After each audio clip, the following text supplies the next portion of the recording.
Hi everyone, my name is Renee Angelo Sante, and today Michelle Green, Sharon Laimoli, Maria Sullivan, and I, as Group 3, will be presenting our critical incident case study on the topic of mergers and acquisitions and the implications of those types of events on leadership and team dynamics in today's business world.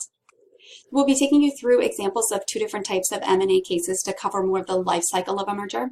So the first case is going to focus on my experience with my current employer, who's in the negotiation stages of a potential merger. And then the second case is going to focus on Michelle's experience at her current employer as a merger with another company has just recently completed. And then after that, Cheryl and Maria are going to walk through a situational analysis and also lessons learned to highlight key takeaways from both of our experiences. So I work in the banking industry, and my firm is currently in the process of negotiating a potential merger with another investment bank. Over the past year or so, we've experienced really high levels of volatility, and that's fostered uncertainty around the firm's health and stability. But when I think back, the genesis of this whole merger situation was most likely in April of 2018 when our new CEO took position. Since that point, he's been under an incredible amount of pressure from shareholders and the board, not only to cut expenses, but also to rebrand the firm in an effort to turn it around and cause it from failing. Once he took office, a hiring freeze was then immediately imposed so that senior management could discuss different strategies for meeting the new expectations from the shareholders and the board. In November, unknowingly, a raid on the head office ended up going viral, and that caused internal turmoil, and it added an intense amount of pressure to management to take action.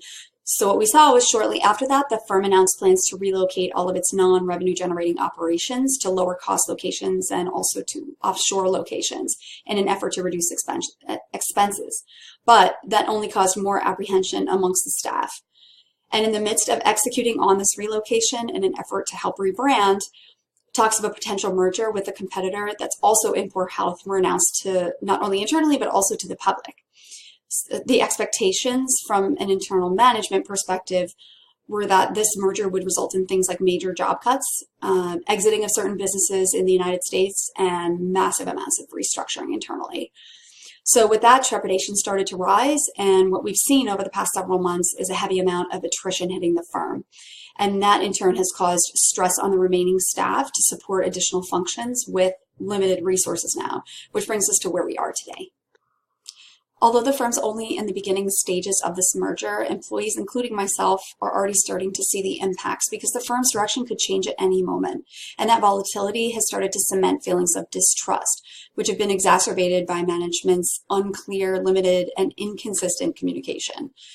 And when it comes to large-scale changes like this, communication is key. But because the message to us as employees has been unclear, we're starting to feel insecure about our jobs and frustrated about the situation. And we're also left feeling like there's nowhere else to turn for answers. Separately, management has promised things like career support and relocation resources, but has consistently failed to follow through on their promises. And as a result, we're seeing that employees are taking advantage of the firm by way of excessive work from home, undocumented time off, lapsing deadlines, things of that nature. Management is still, aside from that, moving full steam ahead with preparing for not only the relocation, but also this potential merger. They've set unrealistic expectations on their teams to document procedures and cross-train while expecting them to perform in their daily tasks and stay motivated. The pressure to do more, coupled with that lack of trust, has caused the staff to feel disengaged and selfish and even unmotivated to perform at their best. And as the days go on, the fear of job loss, the office gossip, the attrition has led employees to feeling sad because their work relationships are rapidly dissolving. There are certainly ways that this could change or this could be done better, but it's obvious that management has not put the time and effort in to make that happen. On February 27, 2017, Enbridge, a Canadian energy company, announced that it had acquired American competitor Spectra Energy. Natural gas companies have a long history of mergers about once a decade, so for seasoned employees, the announcement arrived right on schedule given the most recent spinoff in 2007. Within 2 weeks of the acquisition, hundreds of corporate positions were eliminated. Very few employees in regional operations lost their jobs, but the impact was felt at the regional level by the trickling down of those job responsibilities. And later that spring, the entire org chart was restructured to reduce the number of supervisory levels between the CEO and individual contributors. Throughout 2017 and 2018, Enbridge leaders routinely sent email memos and held town hall meetings to provide high-level updates on harmonization. And in mid-2018, Enbridge announced that it would sell off its midstream assets in order to focus on its most profitable business units. This sale had little impact on daily regional operations activities, and it put at ease the concerns of many team members concerned about job security. This past January, Enbridge leaders issued the Harmonized Health and Safety Policy, which has been a sore subject for many field employees since the rumors began in 2017. Job ladders and benefits were also synced in February, and currently the only outstanding harmonization effort that's been announced is the consolidation of information systems, which is anticipated in 2020. Frequent, long-winded, and vague communication from corporate leaders has led to a lack of clarity about the company's new direction, and team members continue to face uncertainty about their roles due to lack of reassurance and the reassignment of responsibilities. Trust in corporate leaders was further diminished by drastic policy changes that were recently implemented, which proved that little to no feedback was sought from field employees and that efficiency for the sake of efficiency was top priority. This disregard for low-level feedback always existed, but was exacerbated by the merger. After restructuring, many low-level leaders who previously held titles such as director or manager were reduced to supervisor or worse. And even though no salary reductions were made, many supervisors felt undervalued by Enbridge, and that shook their ability to lead confidently. As the business units were restructured, managers missed key opportunities to trickle down new team goals in relatable ways, and this increased the social distance, which strained the dynamics of many of their working relationships.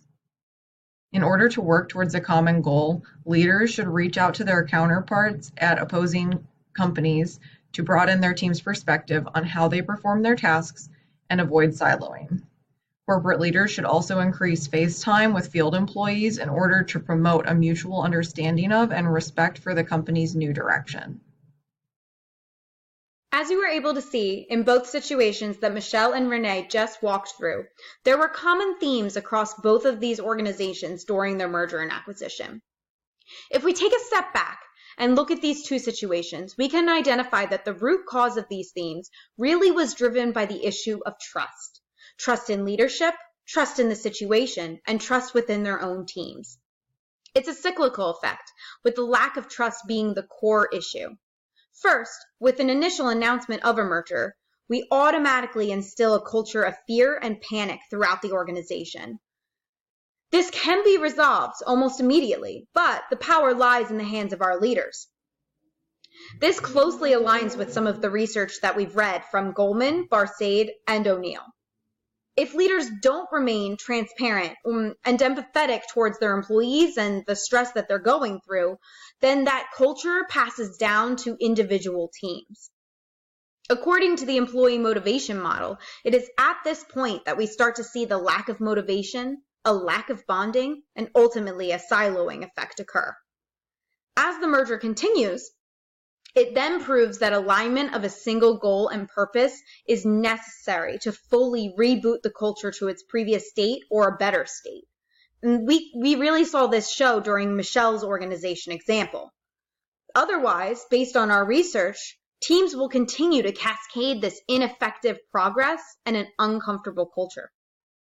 Ultimately, we can see this roll up into 4 key lessons learned, and Cheryl is going to walk you through those now. Maintaining trust throughout the entire merger process is critical. In addition to maintaining trust, some of the key lessons we learned during our analysis of these critical situations were, number 1, leaders need to be transparent throughout the process. It isn't going to be fun for any employee, but this will either help calm fears or set expectations for what is going to occur. 2, leaders also need to empathize. This is a really simple life lesson. In a merger and acquisition, employees are going to be fearful for their livelihood. Obviously, there is no way for leaders to guarantee jobs, but they should be empathetic to how employees are feeling so business can continue as usual as possible. as usual as much as possible, and it doesn't affect the customer.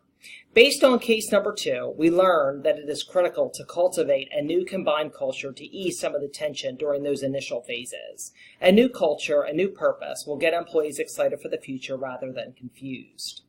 Lastly, leaders and teams should work to integrate and align across organizations to represent a new single team with a common goal. This will support team motivation and morale and work toward progress as a new firm. From these lessons, we hope that our company, from the first case that just began the process, will instill some of these lessons throughout and perhaps learn from the downfalls that we saw in case number 2 to optimize the experience for everyone. So first, some discussion questions. Number 1, we've learned from our class discussions that so many companies fall into this vicious cycle when going through organizational changes. What do you think is the norm instead of the exception? 2, oftentimes we've noted that upper management and the general workforce are not aligned on strategy and next steps. In anyone's experience with a similar but better scenario, what steps has an organization taken to improve communication and transparency? 3, if any of you have experienced a similar situation to this one, do you think the lessons learned proposed would have improved the outcome? 4, since distrust is the root cause of the situational analysis, how have your organizations been successful at integrating a transparent, empathetic, and nurturing environment? Do you think this happens culturally or organically as opposed to an organization taking a more active role in engaging through team building, workshops, and town halls? 5, have we missed any other learning opportunities that someone else has implemented successfully?